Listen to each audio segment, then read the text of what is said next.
বাসায় যদি এত সুন্দর ইজি পিজি নাস্তা বানানো যায় তাহলে বাইরে কেন টাকা নষ্ট করব। সো ওয়েলকাম টু টুকটুক বাইস। আজকে আমরা বানাবো মোগলাই পরোটা। ফার্স্টেই আমার আম্মু আটা দিয়ে এই ডোটা রেডি করে দিয়েছে। তারপর আমি একটা একটা করে ম্যাজিক করে রুটি বানিয়ে ফেলবো। তারপর একটা ডিম মিক্স করতে যা যা লাগে আমি তা দিয়ে নিব ঠিকঠাক মতো। আর 2টা ডিম ইউজ করবো আমি আজকে। আমি এখানে একটা ভুল করেছি, আমি মিক্স করে অনেকক্ষণ রেখে দিয়েছি, যার কারণে ডিমটা পানি পানি হয়ে গেছে, যেটা করা যাবে না।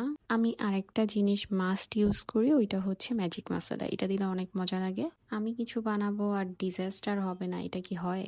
সো আমি যখন ডিমটা স্প্রিট করতেছিলাম তো পাতলা হওয়ার কারণে এটা বাইরে পড়ে যাচ্ছিল, তাই মিক্স করার সাথে সাথেই ইউজ করে ফেলতে হবে, না হলে আমার মতো এরকম ডিজাস্টার হয়ে যাবে, ডিম এদিক ওদিক চলে যাবে, পরোটার মধ্যে আর থাকবে না। ফার্স্টেরটা ডিজাস্টার হলেও পরেরগুলো আলহামদুলিল্লাহ অনেক ভালোই হয়েছে।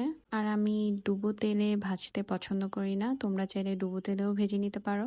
তারপর আমি দোকানদারদের মতো কাট করা ট্রাই করলাম, তারপর পারলাম না, যাই হোক। আর এটার সাথে আমি খাবো চাটনি, এটাও বাসায় বানানো, এটা আরেকদিন শেয়ার করবো। Thanks for watching, bye bye.